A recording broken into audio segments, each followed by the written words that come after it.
Hi, I'm Amy Corr, Chief Brokerage Officer of @Properties Christie's International Real Estate, and you're listening to Corr Values, a podcast where we talk about real estate and real life. As someone who's worn many hats, agent, managing broker, coach, executive, and mom, I know the hustle is real. So I'm sitting down with industry leaders and entrepreneurs to uncover the stories, strategies, and values that fuel real success. From being the CEO of your own business to figuring out how to show up for your people, we're covering it all.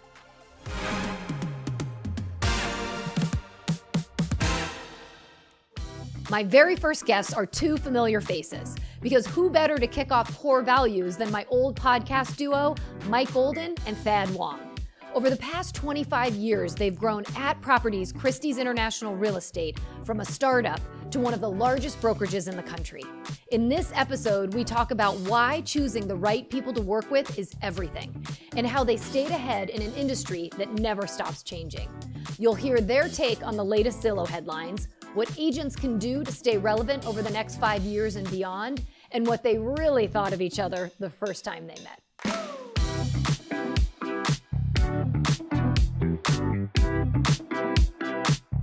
All right, guys, welcome to the show. This is my first official Corr Values. We are here. I've come a long way, haven't I? Pun, by the way? Now is it C-O-R-E versus C-O-R-R? Did you How look do at you the do logo? podcast? Is it C-O-R-R? C-O-R-R. That's the dopest. Yeah, Good job. isn't that cool? Yeah, that's marketing. Yeah. So I've come a long way, wouldn't you say, from the pre-COVID days of Golden Wong, the Golden Wong Show, to Yes. Coffee with Amy and Kevin. And now here I am on my own, Your seeing own if I show. can make it. Yes. Well, what if we go back, though, way back to when you were an agent, when you were first really starting out with us? Oh, my. On the Wait. When you Janine had the Wheeler team? super blonde hair. Super blonde, super Yeah. short. Yes, Cool. Janine and I worked together. Yeah, you it were was. hip. Yeah, Yeah. it was a good time out of the Was Clybourne that office. 20 years ago? Or 18? More than I 20. came to in 2004. So 20 years ago. Yeah. 21 years. years ago. Yes, That's yes. killer. But you were just actually on the phone with her. But Jan Smith was Yes. the OG. Jan, are you OG. out there? She got me into real Yeah. estater. That's where I started. Jan Sweet. That's why you're here. Yeah. And then 2010, let's not forget 2010, when you moved into management. Sink or swim. That's right. That's Yes. right. You're actually, How'd I do? you're either going to be really You- not only successful you or you're going to swam, fail miserably. You crossed the English Channel, you put a motor in the bottom of your feet, and you cruised on through the waves. Well, with you, Thad Wong, putting that pressure on me, I had no other choice, right? So Yes, it's either or. Yes, it's either fail or succeed. Succeed, So, and you did it. Good and job. I'm still trying. We're I'm very still, proud I'm of still you. We are very proud of you, Amy. We Yes. really are. And now you have your own show, Corr Values. Yes, That's let's get right. with You've it. really grown up. I know. I'm sure Look you want at to don't ask need us lots us, of so- questions. So I Can we do. I have so many questions for you. I can't You don't need wait. us. You can just do this by yourself. We can leave. Yeah.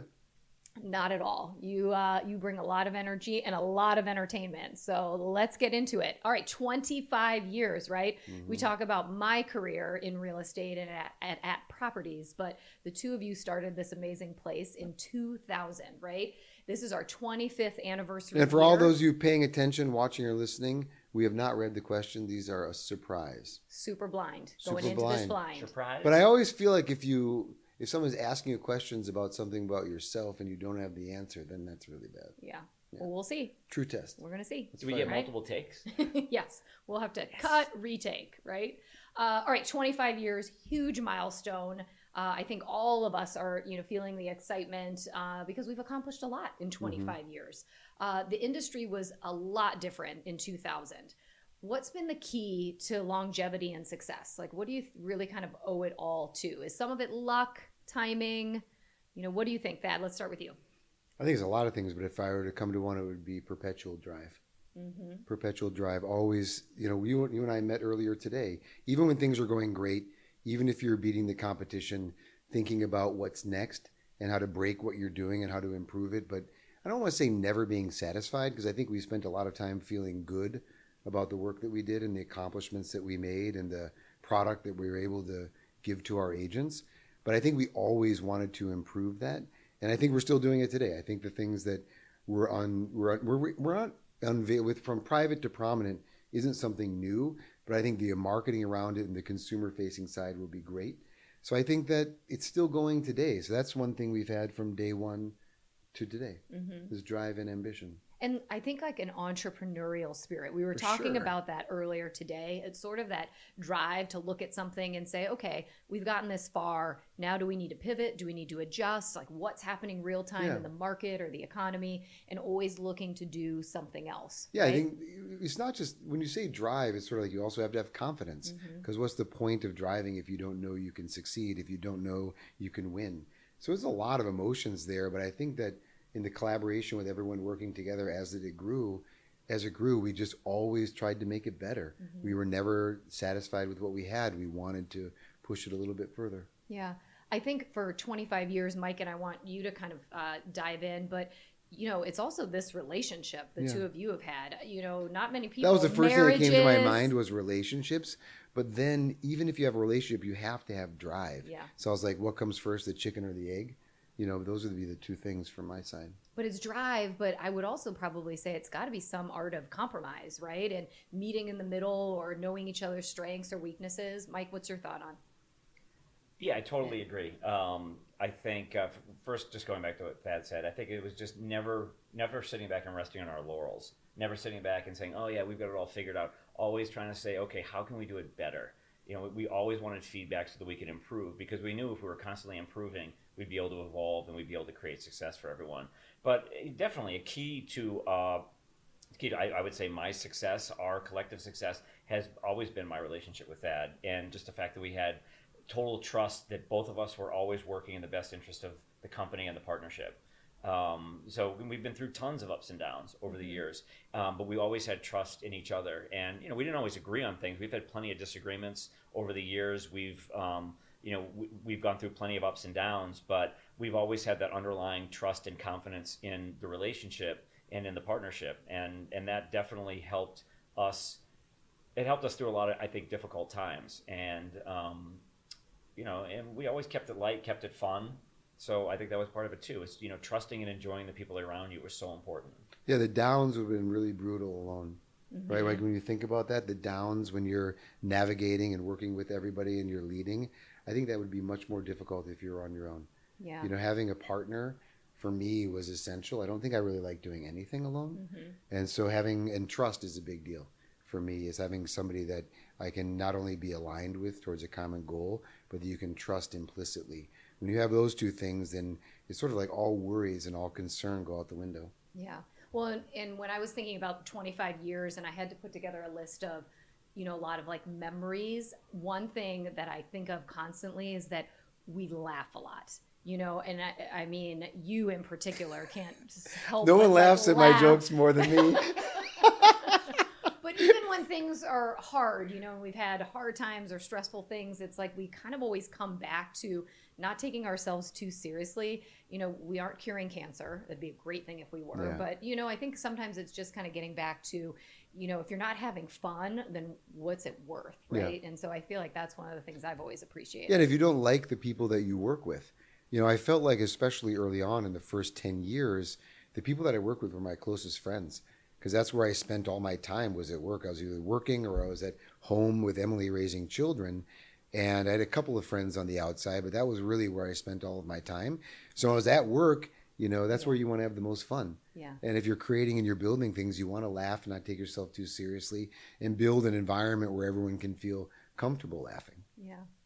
So let me ask you this, because before you decided to start at, the two of you were very successful. You met each other at another brokerage firm, partnered up, and we're doing very well. I mean, great accolades, Chicago Association of Realtors of the Year, huge volume. You decided to move into this new world of basically being co-CEOs of a company, starting it from the ground up. What was the hardest part about stepping into suddenly a role of owning a company and kind of acting as CEO? Well, I wouldn't have done it alone. Would you have done it alone? No. I mean, it goes back to what you said. I couldn't imagine, especially some of the things that we went through, having to go through it solo. But even starting it, would you ever started it by yourself? No, I wouldn't. I wouldn't have had the self-confidence. Yeah, there would have been no at properties without the partnership first. So that's why when you asked me my first question, I'd probably go back and say relationship, because nothing is developed without a relationship. But the only thing the question was more specific on having to do with its success. That's why I chose drive. But really at the beginning of all these questions is the art or the significance of relationship.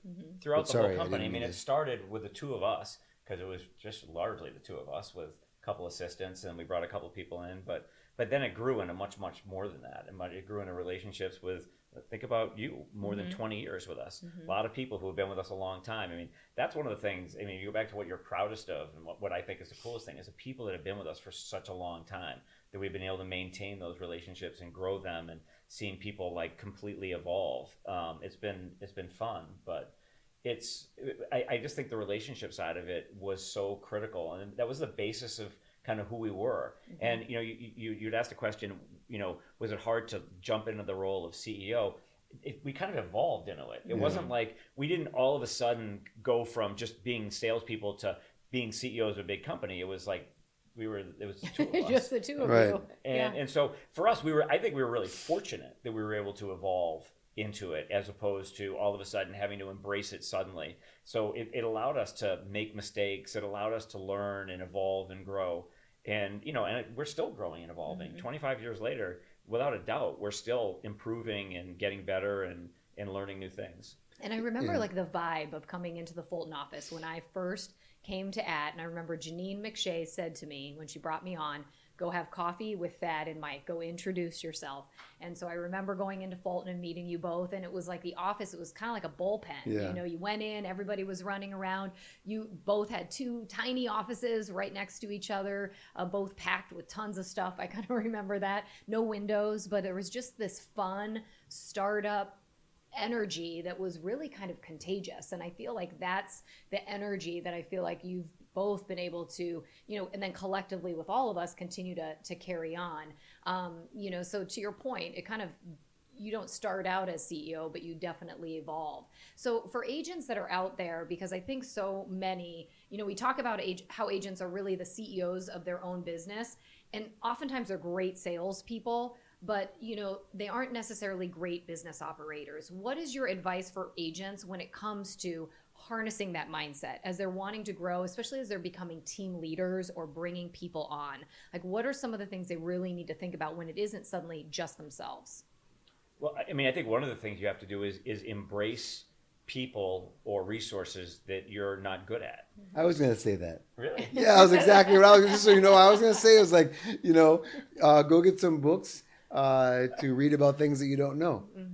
Same thing. But it's so important. I think that's one of the hardest things, evolving, like as we evolved as the company evolved, I should say, and we got bigger and bigger, and we had to let go of things that we were doing and have other people do it. That's the hardest thing, and that's the most important thing all at once. Because the only way you're going to be able to grow a business, whether if you're an agent and you're starting out by yourself, and then all of a sudden you have a team of 2, and then 4, and then 8, the only way you're going to be able to evolve and grow your business is being able to leverage yourself, meaning leverage other people to be able to do other things for you.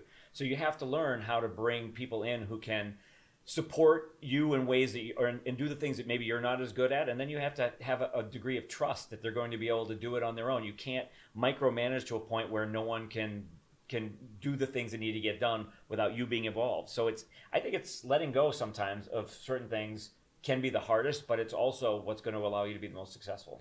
And I would say that culture, one of the few things that actually matriculates from the top down is culture.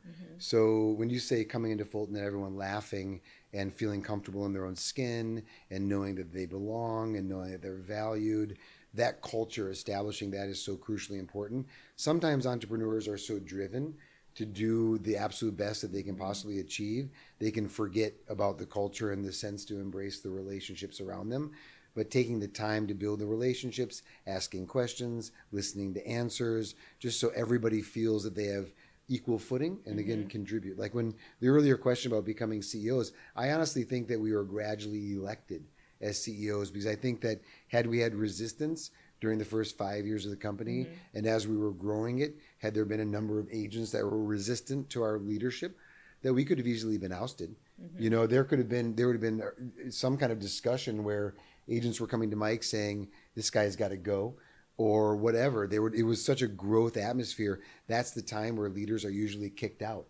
You know, first 5 years of a company, you see a leader change. They don't have the ability. People don't like them or whatever. But we've never had a revolt of agents that wanted us out or wanted to replace us with somebody else. Yeah. At least as far as you know. Yeah. Well, They never we told got us, a few so, minutes, and they're stuck with us. So, yeah. But I think but going back to, you know, I think what that's so important. The cultural environment was so critical because the company that we came from, it was a smaller company, but it didn't have the most positive environment. I remember like they used to make the receptionist cry. Like the environment wasn't a real positive one. We created our own personal environment there, but so when we decided to start our own, we said, okay, what's the most important thing to us? We want a place that we and the people we're working with enjoy going to every day, because we're going to be here at that time 7 days a week. It was all the time. So, you know, laughter and love have become like huge themes for us. And I think it's like taking ourselves not so seriously, being authentic. But, you know, back to your point too, is as a leader, if you can't bring all of that, I think the magic is then find somebody that you can hire that can do that. Right? I think the two of you were able to, but not every, you know, salesperson who wants to build a team, that might not be their dynamic. And that's also okay, right? I think acknowledging that maybe you can't do that as well, but if you hire the right person that operationally or can mentor people, you can still get that great culture. Wouldn't you agree? I do agree, but I think you hit the nail on the head. Know what you're good at, because I think if you also know what you're bad at, so everyone likes to know what they're good at and they accelerate there. But it's more important to know what you're not good at, or if you don't know what you don't know, you're not going to figure out how to learn it. And so I think that humility of understanding where you need to fill the gaps or where other people who might have a different skill set are equally as valuable. Because you can't grow it unless everything is covered, and you might only be able to cover 70%, 75% if you're exceptional, but it doesn't go anywhere if the other 25% isn't covered. So that 25% is equally as important to the 75 or vice versa. And so I think it's the hardest part is like a team leader growing is that oftentimes they see what they do in the sale as being more valuable than the back end when the sale dies without the back end. And so all of those people supporting it are equally as valuable. And that was the culture that we put together. It didn't matter if you were in front desk, if you were in contract admin, marketing design team, me and Mike, whomever, everybody had a voice and everybody participated in the growth of the company. Yeah, it's kind of like check your ego at the door a little bit too, right? Not check it. You can check it, but you got to keep it. You got to keep it available in case you need it. Do you keep your ego? My ego is available. I think it's well groomed. It can be called on at any time. On a regular basis. I don't ever leave it. I have to have it with me. I don't know what I feel like without it. Oh, Thad, we love your ego. Where would we be without it? There would be no ad properties. Oh boy, we wouldn't be laughing nearly as much if we weren't laughing at you and your ego. All right, I want to shift gears just a little bit because we know that there is a lot going on in the industry right now. Never a dull moment when it comes to real estate. The economy as well. We've got lots of stuff. So let's talk Zillow private listings, clear cooperation, tariffs. You know, I want to get your thoughts on where do you think all of this is going to kind of flush out? You know, how is this year going to kind of end up? And, you know, what do you think we're seeing as we move forward? Thad, let me start. What do you want to talk about, Zillow or tariffs? Flip a coin. I don't. I'll talk about Zillow. Okay. That's probably Zillow's a much more interesting thing. The tariffs are kind of beyond our control. With Zillow, I just want to say that this proves the industry is still not willing to come together. Okay.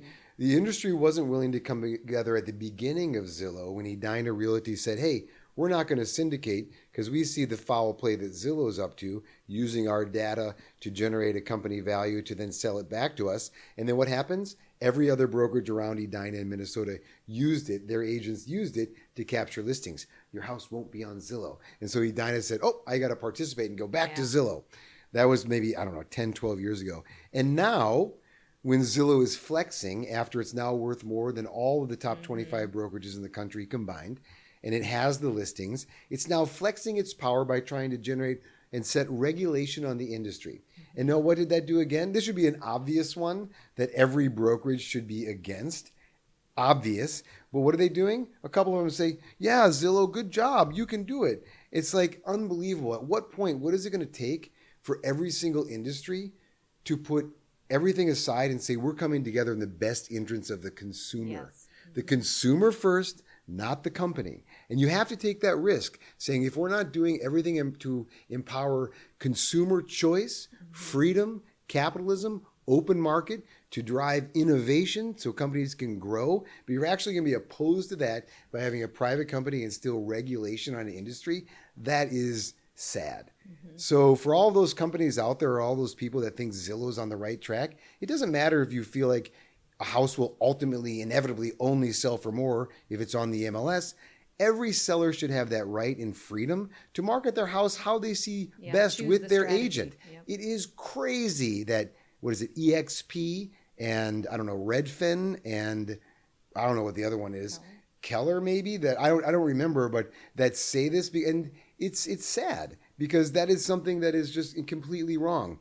We were a small company of 4 people. We were able to grow to 3,400 agents in a single market and #1 market share because of innovation and competition. Now you really want to allow a private company to take away innovation and competition to relegate a single path for a home seller to sell their home?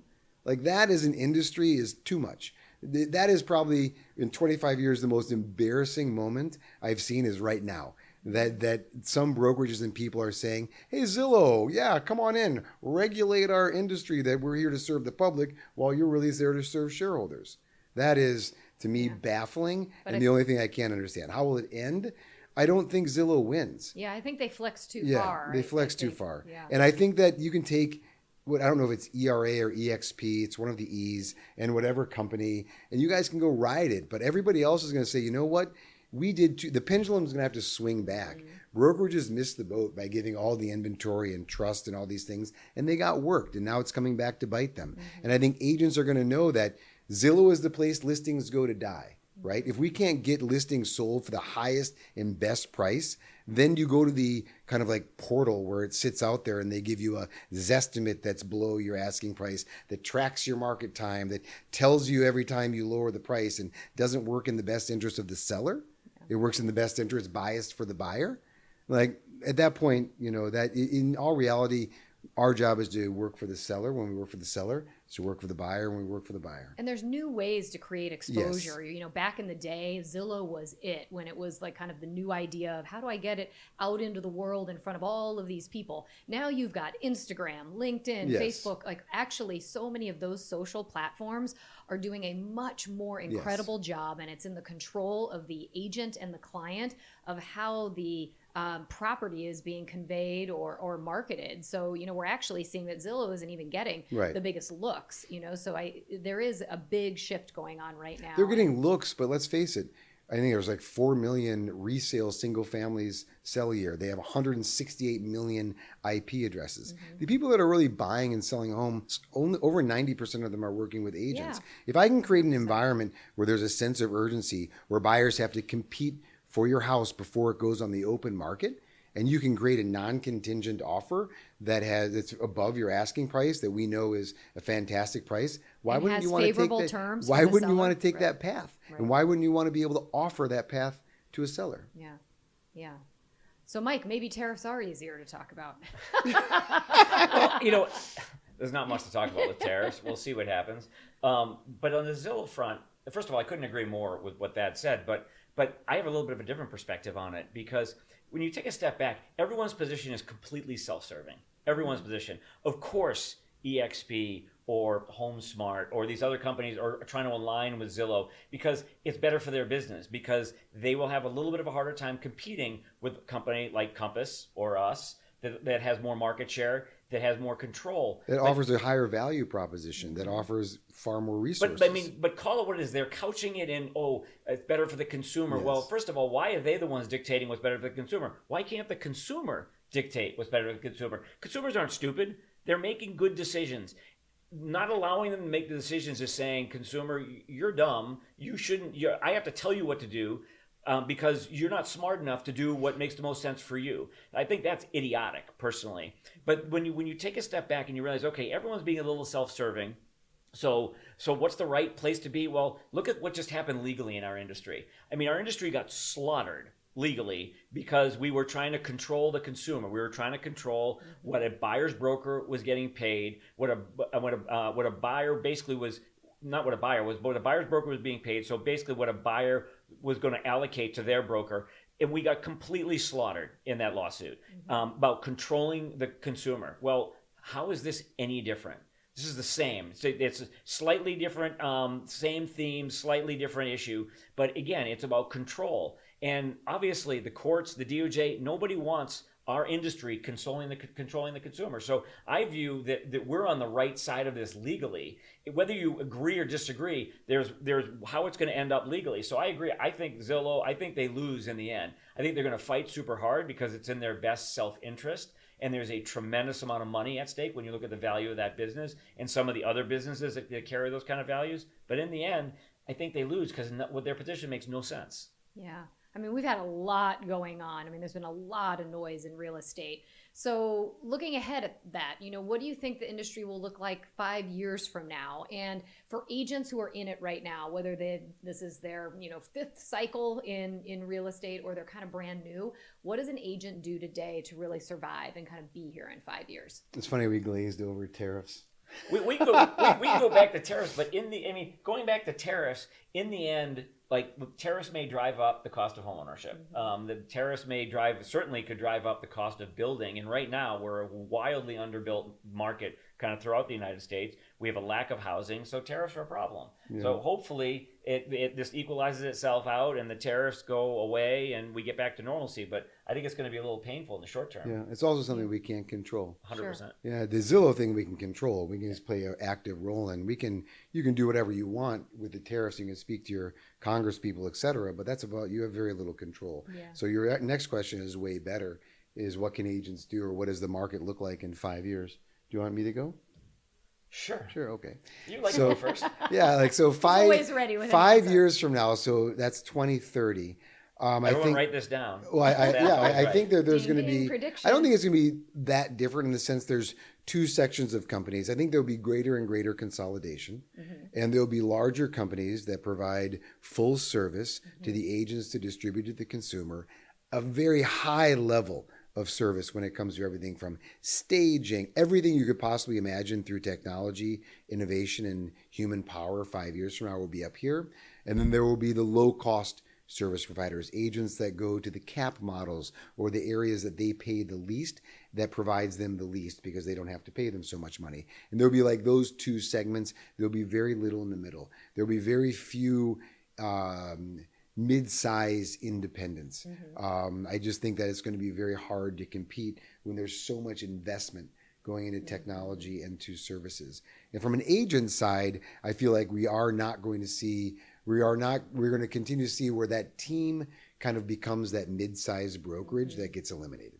So within the overall large companies, you'll have different teams, and those teams will represent that mid-sized company experience. And then you'll still have very strong and successful independent agents that like to operate independently, and there'll be still plenty of room for them. But I think that the industry, you will not see a lot of people not using an agent. I would actually argue if we're at 90% right now, that we are 90% or above using an agent. I think that the value and the service the agent brings right now is only getting better and better and better. So I'm not worried about our industry. I'm not worried about, they've been talking about the travel agent industry in a while. If you've tried to buy or sell a home on your own lately, I don't think it's gone great for you.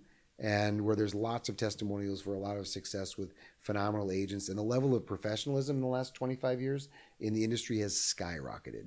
The people practicing in our industry right now are the best I've ever seen, for sure. Yeah, and the amount of value that the agent delivers now is miles ahead of what we've delivered 25, 30 years ago when we first started selling real estate. It's so much more sophistication of the market. I agree. I think that the business will always continue to evolve, but as real estate continues to get more and more expensive and it becomes a larger investment for people and a bigger part of their net worth, I don't think they're going to want to take risks with it. It just doesn't make sense. If I'm making a major purchase, I want an advisor.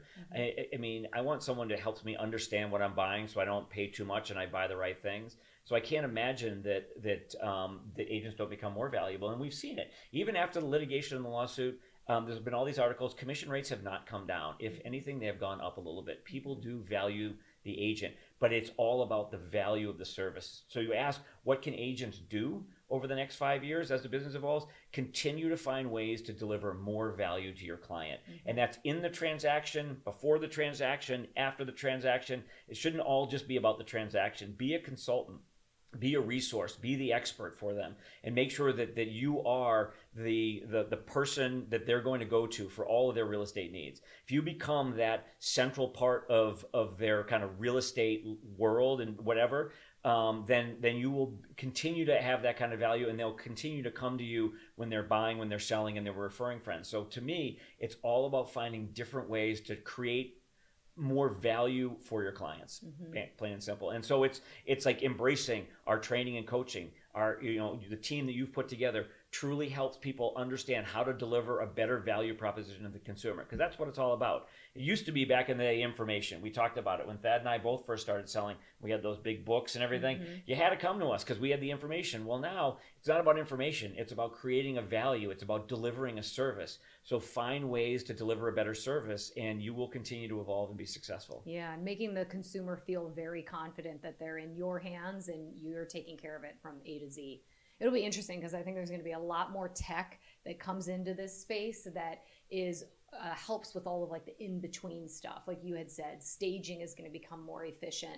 I think even different types of insurance opportunities, I think we're going to continue to see how tech evolves so that what we can offer from a full service standpoint, if we're really good at it, we tap into those things and it makes it even easier for us to offer that to clients. Yeah. Just want to make sure we all know the podcast is 2.5 hours. Okay. Well.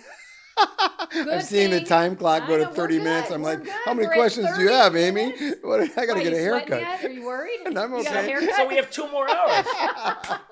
Well, Maybe you I ordered dinner. segued me into the best part of this podcast, which is my rapid fire. We're already at the end? We're at the end. Rapid fire. Rapid fire always comes at the end. Yeah. You never do it in the middle. Stop in the middle for rapid fire. Nope. Okay. Nope, this is it. This is Seems how kind we... of short. I think we should ask a few more questions. Yeah. Oh, these ones are going to get good, though. Okay. So rapid fire. All right, we've got at properties. It's our 25 anniversary. We've got that in mind. So I want you to take a trip down memory lane with me. Let's get a little nostalgic as we go into our rapid fire. All right, so take us back to when you first met. What was your first impression of each other? Mike, I'm going to have you go first. Tell me what you thought of Thad. Do I have to be honest? Yes. I thought Thad was a little cocky. Yeah. And you know what, true thing? And has anything changed? And I didn't really notice Mike. So that was a good one. He knows how to read people. All right, first impressions. So that was it. Well, I thought Thad was going to talk about my shoes. Your shoes? Oh my back God, in the day. Okay, I will first say, impression, I'll say what about your between shoes? Thad and my wife, they've definitely made me dress better. They've helped me evolve, at least as a human being, in the way that I dress. I did not have the best clothing back in the He had day. a green suit, by the way, and he loved this green suit. I love the green suit. It was so ill-shaped, and it was just like... It's like a box. Yeah, in my mind... It was a what do you call it? Double-breasted? Double-breasted. Yeah, Double-breasted. I always used to call him Mr. Green Jeans. If you're a 70s kid. Oh my God, that's so great. All right, quite an But impression. when I first met Thad, he convinced me he knew more about real estate than anyone that I ever met, and he was brand new, and nothing's changed. He's the expert, even on the first day. Oh my God. All right, this is a good one. Describe your first at properties headshot, Thad. Oh, mine was a headshot. Back then, I had long hair. It was parted to the side. It kind of came down here. Not as much product as you put in now. Not as much product. More of like a soft helmet. Soft helmet. Kind of like the helmet. People would kill for a soft helmet. I'm just saying. And many people out there. But it was and it was hot. It was hot. When I used to have my hair long like that, it was very hot. Mike, So my hair was a tad shorter. Yeah. Thad used to say when I got my hair cut, it looked like Elmer Fudd. So I'm full of compliments, right? Yeah. What a great friendship, Yeah, right? I see why you see our your partnership somehow survived. But you have all these 70 themes: Elmer's Fudd, Mr. Green Jeans. You know, I'm a product of the 70s and the 80s. Oh, was your hair a little different color too in your first headshot? What are you saying? I'm just asking. Just getting clarity. Why is my hair different? Is it Not my at brown all. hair? Not, It's a little yeah. gray. Anybody give you yes, some I did. I grays? did not really have many gray hairs, but someone over here gave me a few. So Oh my God. All right. What do you miss about some of the early days of app properties? Thad, you cannot say the green suit. No, I mean, the early days of ad properties, the easiest thing is that we knew who everybody was. Yeah. So when you walked into Fulton, I knew the front desk staff. Kinga was there back in the day. Cecilia, there was such a close relationship from everybody that was working there, and there was no hierarchy. Even as a company, I would say, even up to 300, 400 people, first 500 people, there was no real hierarchy because everybody knew who each other was. You either were young, because this company was a group of 30-somethings, or if you were older, you were teaching us something.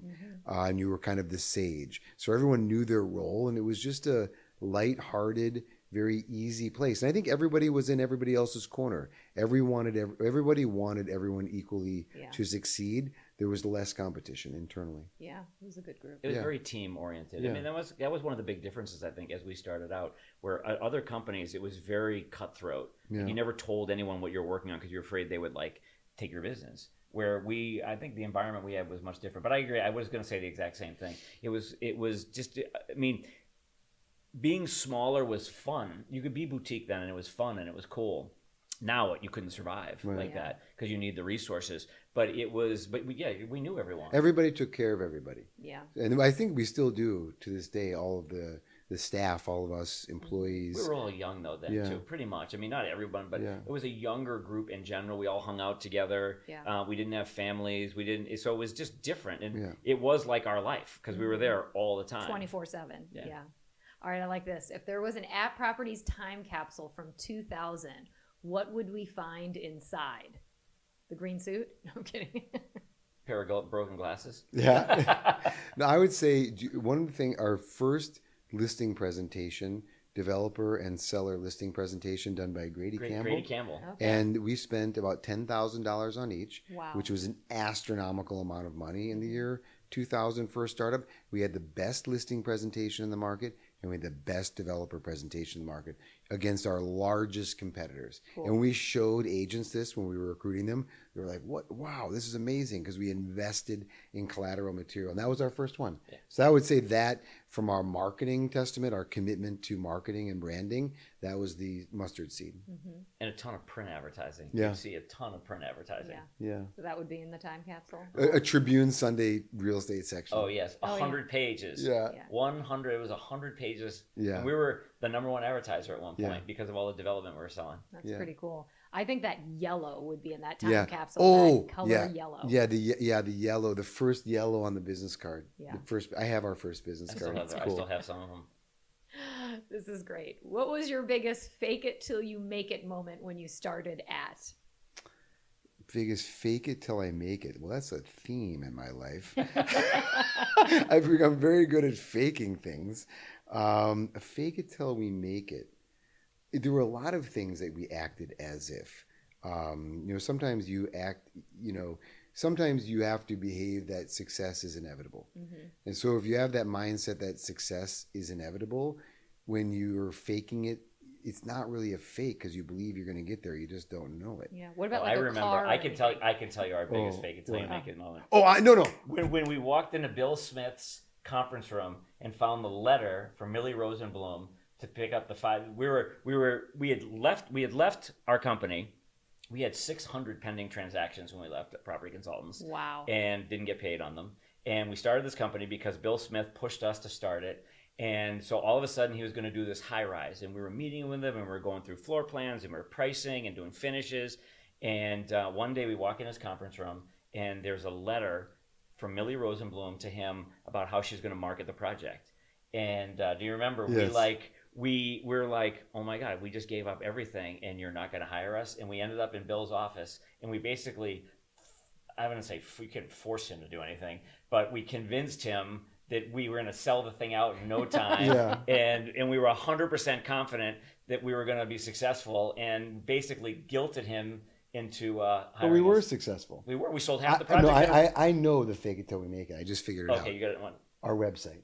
That's a good one, too. We are at properties with the @ sign. So you'd think you'd have a Technology website For Dan, Mike's brother, very smart graphic designer, created a circular @ sign that's like rotating in a circle And a pyramid, and a remember? pyramid that just said coming soon for over a year. Year and a half. 18 months we had no website. No website for a tech company. Everyone thought we were this That was virtual faking tech it till company. we make it. But it was cool because under construction, what are they building? Oh my And it was God. spinning around. It was like, whoa, that's sick. Yes. This is way before, like, this is like, I don't even remember what video game was popular then. Like maybe Galaga? Oh my Maybe that God. was way earlier. Probably. Yeah. All right, if you had to swap roles for a week, who would break first? That. I would snap. Easily. I would this is a snap. good one. Just the idea of it. He'd snap and the company would go under. Yeah.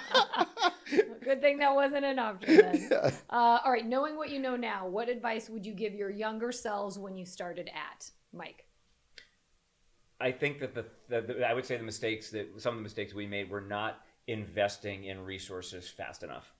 Particularly on the operational side of the business, when we brought Joni in as our chief operating officer, if we had done that 5 years earlier, we would have been 5 years further ahead. Yeah, I would say the same thing. Don't be afraid to hire for what you don't know. We needed to hire for mortgage, and we should have hired for title. And we should have done that 10 years before we ended up doing it. And we should have built those people alongside of us so they were a part of our culture, because all of those brands could have grown together, but we didn't know. Yeah. So we just focused on what we knew. But in hindsight, that was probably the biggest missed opportunity. Yeah. We only had so much bandwidth, which was part of it. But in the end, if we had known, it would have been the best investments we could have made. We just didn't make investments fast enough in some areas. When you can control the entire customer experience, so you can guarantee that it's going to at least have the greatest amount of effort put into a smooth transaction at the lowest cost with the highest level of service, that I think is the epitome. When you have to rely on another party, whether it's a JV or an MSA, to do that, I'm not saying that it's not good enough, but it's pretty good. But if you can control the customer experience and perpetually raise that customer expectation and experience where you know that you're just really doing better than everyone else in the market, and to be able to do that through everything from financing to closing to process and sale, that would be cool. Yeah, it's always so easy to look back and know what you should have done, right? Hindsight, yeah, totally. All right, we talk about real life on this podcast as well, not just real estate. What does real life look for you guys these days? Thad, real life. Real life. I still feel pressure in some categories that I feel like we need to be improving on. I feel like we have an incredible amount of opportunity with some of our resources. We just need to. This is real life. This means like your real life. Like, what are you doing outside of? Oh, outside of work? Yeah, like what's your real life going? My real life, I only have We're one. done with your work stuff. Okay. I only have one kid at home now, so my weekends are with them playing basketball because he is going to all the things. I'm going out of town tomorrow to tour colleges. So I always, even when I was my busiest, I always had a lot of time at home. So I have got a little bit more time. I had to stop running, and so I have to start walking. So that's more time walking. But my life hasn't changed much. I mean, the biggest changes are just my oldest has a boyfriend. I hope they get married. Shh, don't tell anybody. I hope they have babies really they're not fast. listening here. So we could have some grandchildren. That would be cool to have little Oh, babies God. around again. I think that would be fun. And I'm looking forward to, I don't know, spending more time with Emily. And as we're in our 50s, I suppose we have to think about aging a little bit. But right now, I don't think that much has changed. Everyone thinks that because of the transaction with Compass is sort of like a pivotal moment or something, some monumental thing. But it was just sort of, it wasn't even a pause. You know, we just kept working. I got a phone call that the deal had closed, but nothing really changed at all yet. Yeah. Well, good. See, I liked hearing about your real life, not Yeah. just real estate. Yes. Mike, what's going on with you? You real know, life? I mean, from a life standpoint, we're not in that far a different place. I've got one a year younger than his youngest, but you know, starting to see the end of kids at home, which is I'm struggling with a little bit. I'm moving them back. By the way, Ella just moved back, and so she's living right with us in our same bedroom. So just so you know, they can all come You're back. so bossy. Just trying to talk about his Sorry. real life. I just don't want you to be sad because they can come back. So I hope they come back. But no, I mean, They're same still the thing. dog. It hasn't. I would say I have a little less anxiety after the deal closed, but beyond that, I'm working harder right now than I was before. You are working harder than before. So it's Thankfully. interesting. I mean, there's a lot of interesting things happening, but you know, just trying to figure out what that looks like, because I think we're in the same boat. We're all about the same age. Thad and I and our wives are all kind of generally about the same age group, and starting to look at, okay, wanting to be able to travel a little bit more and have a little more flexibility down the road, but still don't know exactly what that's going to be like yet. Yeah. But there are many lives within a life. That's what's cool. That's what's super cool. Yeah. Well, in these last 25 years, you've put a lot of energy into that life, and I think a lot of people have benefited as the result. So Nice. I appreciate having the two of you as my very first guests. We went way over because that's just what How long we is the do. podcast supposed to be? It doesn't matter. I'm kidding. But I just appreciate you sharing and spending time with me, and I'm just excited to see what's next for all of us. This is cool. We're sitting in my old office. Yeah, this is your old office. This is. And we're excited for you, Amy. We're excited to see how you're going to continue to evolve. Yep. And what did you say, Maybe Thad? one of these podcasts will interview you. Yes. Oh, yeah. Yes. Yeah. I think that's a good idea. That's a I like good this. one. Tell us about your personal life, Amy. Totally. Well, until then, thank you everyone for joining us, and we'll see you next time for Corr Values. Ciao. Thanks, Amy. Yeah, thanks, guys. Thanks for listening to this episode of Corr Values. If you loved the episode, be sure to hit the follow button so you don't miss the next one. You can also connect with me on Instagram and LinkedIn for more insights on all things real estate and real life. And always, as a friendly reminder, you got this.